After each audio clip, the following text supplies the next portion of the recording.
Salut les amis, j'espère que vous allez bien aujourd'hui, c'est Nino Custom Maker pour une nouvelle vidéo, une vidéo de présentation de la clé à choc Parkside. Pourquoi je la fais? Je la fais avant le 5 août, donc avant qu'elle sorte tout simplement en vente chez Lidl. Ça pourra vous donner à peu près un aperçu et ça pourra peut-être vous indiquer la démarche à suivre si vous les achetez, l'utiliser. Si elle vous plaît, elle vous plaît pas. En tout cas, j'essaye de faire une petite vidéo présentation explicative et voilà, comme ça au moins je pourrais savoir au moins si ça vous plaît ou si ça vous plaît pas, et puis vous pourrez le partager aussi dans les commentaires si vous avez des questions avant de l'acheter le 5 août. Elle se retrouve au catalogue, voilà, elle se retrouve au catalogue le 5 août. Donc c'est la visseuse à choc sans fil pour voiture. Bon, vous pouvez ne faire pas que de l'automobile, bien sûr, bien évidemment. Donc vous y retrouvez la batterie qui est fournie, donc c'est une batterie 4 ampères avec un indicateur de charge. Vous y retrouverez aussi le chargeur qui est un chargeur rapide, 60 minutes si ma mémoire est bonne. Il y a un lot de 4 douilles dessus qui va du 17 au 21. Donc vous avez le 17, le 19, le 21, le 23. Je vous le présente juste après. C'est une visseuse qui, qui tourne à vide de 0 à 3000 tours minute et qui a une puissance de frappe de 0 à 300 coups par minute. Elle est au prix de 79,99 €, donc c'est un investissement, mais honnêtement, suivant ce que vous faites et si vous faites de la mécanique, je le conseille. On passe à la présentation. Donc voilà comment elle se retrouve en elle-même. Donc elle se représente, le modèle exact, donc c'est PASSK 20LIA1, c'est son modèle. Voilà, ça c'est le dernier modèle d'ailleurs, je crois. Voilà, elle se retrouve toujours avec une batterie 4 ampères, voilà, comme d'habitude avec indicateur de charge. Donc vous savez toujours à peu près où vous en êtes, entre le vert, le orange et le rouge, bien évidemment. Plus vous êtes chargé, plus vous êtes dans le vert, plus vous êtes dans le rouge, moins les chargés. Chargeur rapide, très pratique. Vous pouvez quand même acheter d'autres batteries qui vont avec, voilà. Donc toujours pareil, on se retrouve toujours avec un témoin à LED. Donc le témoin à LED qui peut permettre aussi, bien évidemment, quand on est dans les endroits sombres, ou même si vous étiez le soir, ou vous démontez nos roues, admettons, ça éclaire quand même pas mal, et ça aide au moins à viser à peu près où on va. Donc on aime ou on n'aime pas, mais c'est un petit plus.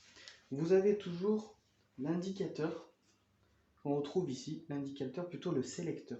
Le sélecteur de, hop, le sélecteur de Newton-mètre. Donc vous avez 100 Nm, 150 Nm, 200 Nm, 300 Nm, 400 Nm. Voilà. Donc suivant la force que vous aurez besoin pour desserrer ou serrer quelque chose, un écrou de voiture, c'est à titre indicatif, je le répète. Pourquoi? Parce que, à titre indicatif, quand vous êtes sur le sélecteur à 100 Nm, vous n'êtes pas exactement à 100 Nm en serrage de couple. Vous êtes plus proche de mémoire entre 50 et 60 Nm de serrage. Plus vous augmentez la force de serrage, et plus, bien sûr, évidemment, on va monter en puissance de serrage en couple, donc en Nm. Moi, je finis toujours, comme je l'explique à chaque fois, par un serrage en croix avec ma clé dynamométrique à 120 Nm pour les écrous d'une voiture, parce qu'en général, on est entre 110 et 120, pour avoir un serrage beaucoup plus précis. En attendant, la visseuse à choc, son rôle, c'est de vous faciliter la tâche déjà, bien évidemment, à dévisser à peu près tout et à visser aussi à peu près tout. Après, vous pouvez finir avec une clé dynamométrique pour la force de couple de serrage, et comme ça vous serez exactement dans les bons chiffres et surtout des bons serrages à respecter par les industries, que ce soit en voiture ou en moteur, en mécanique. Des fois on a des forces à respecter. Voilà, donc vous y retrouvez avec, donc, dans l'emballage, vous avez une boîte, la boîte elle doit être là, vous avez une boîte, la batterie, le chargeur rapide, vous avez ce set d'origine d'embout, je vais vous montrer. Voilà.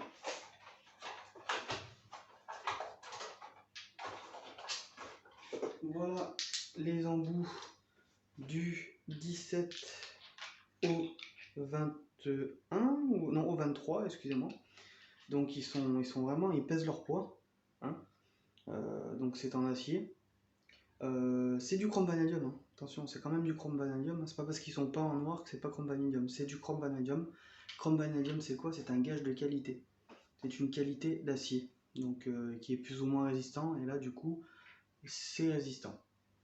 Mon petit avis personnel, donc ça c'est fourni avec. Mon petit avis personnel, hop, donc vous avez juste à l'emboîter, hein, bien sûr. Voilà. Mon petit avis, mon petit avis personnel, ces embouts-là sont moins qualitatifs que ceux que Lidl vend à part, en boîte à part, d'embouts. Pourquoi? Parce qu'en termes de, je le répète aussi, je l'avais déjà dit dans une ancienne vidéo, en termes de grip, d'écrou, de grip tout simplement, on est sur quelque chose qui grippe beaucoup moins bien que ces fameux embouts là. Cette petite boîte Parkside qui va du 17 au 21.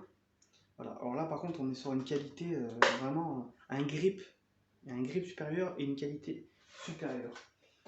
Donc vous avez un petit jeu de couleurs, c'est toujours sympa. Ça c'est le petit embout qu'il y a dedans qui est parti. Voilà, donc il se présente comme ça, vous avez une membrane. Vous avez un côté plastique, je ne sais pas pourquoi. Et vous avez le côté chrome vanadium en bleu. Par contre, en qualité, on est vraiment supérieur. Et même là, vous voyez, quand on enfonce, il n'y a vraiment aucun... ça bouge pas du tout. Vous n'avez pas de jeu par rapport aux autres. Donc moi, je conseille plus de prendre ces embouts-là.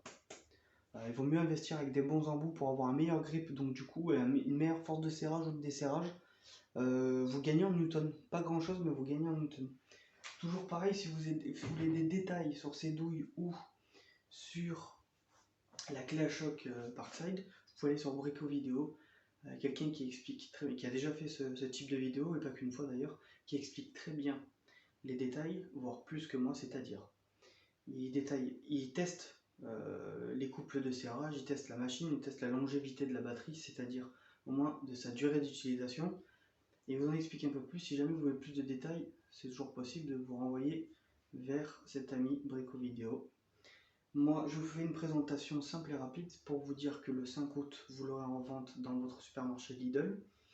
Et donc si ça vous intéresse, si vous avez besoin certainement de bricoler plus souvent pour par exemple de serrer ou desserrer les roues de votre voiture, de votre automobile ou même d'autres choses, je vous conseille. Moi personnellement, je n'ai pas eu de retour, ça fait maintenant plus de à peu près 8 mois que je l'utilise. Je n'ai pas de problème particulier avec, elle marche, elle fonctionne toujours aussi bien. La batterie, j'ai rien à dire, la batterie est de très grande qualité. La batterie charge rapide, et puis en tout cas 4 ampères ça suffit pour démonter quand même pas mal de choses, donc je suis vraiment satisfait. La clé à choc aussi me convient très bien, et parce que là c'est vraiment un modèle un peu plus... Lidl donc la marque Parkside a fait plusieurs modèles de clé à choc comme ça. Ils en ont fait, vous verrez, avec des embouts différents. Des fois vous la retrouvez sur internet avec l'embout noir, mais c'est pas les mêmes forces de frappe, c'est pas les mêmes forces de serrage. Il y en a qui sont moins puissantes, d'autres plus puissantes. Vous l'avez retrouvé en petit modèle aussi, vous l'avez en petit modèle, et vous l'avez aussi en modèle Parkside Performance qu'on peut retrouver sur internet. Voilà, donc celle-ci vous la retrouverez donc à partir du 5 chez votre Lidl au prix de 79,99 €. Je pense que c'est un investissement largement rentable parce que ça aide super bien à démonter et à remonter, et vous aurez toujours une plus grande fiabilité que des fois le serrer simplement à la croix à la main. Les écrous de voiture serrage croix à la main, c'est bien, oui, ça dépanne, hein, j'ai rien contre, mais c'est toujours mieux d'utiliser une clé à choc avec un certain nombre de couples et de finir par une clé dynamométrique qui va vous permettre d'avoir un serrage optimal et une norme à respecter pour le montage de vos roues. Donc du coup, il ne risque pas de te dévisser. Voilà. Donc voilà les amis, tout simplement pour le modèle de cette clé à choc Parkside. J'espère que la vidéo vous a plu. N'hésitez pas à mettre un petit like, ça fait toujours plaisir. et de vous abonner si vous voulez plus de vidéos. Je vais essayer de diffuser plus de contenu, et plus de contenu Parkside, et je vais tester maintenant d'autres marques aussi, à la demande donc de chez Action et Aldi donc aussi. Et voilà. Voilà pour les outils Parkside. Je vais présenter d'autres outils parce que dans les semaines à venir, il y a d'autres outils qui sortent sur le catalogue Lidl. Et si ça peut vous donner un à peu près, de savoir si vous voulez l'utiliser ou non et l'acheter ou non, si ça vaut le coup, oui ou non, je vous laisse ce choix. Et je vous laisse aussi regarder cette vidéo et mettre des commentaires si vous avez des questions. Merci de m'avoir suivi pour cette vidéo. Je vous dis à bientôt pour de prochaines vidéos les amis. Et prenez soin de vous. À bientôt. Ciao.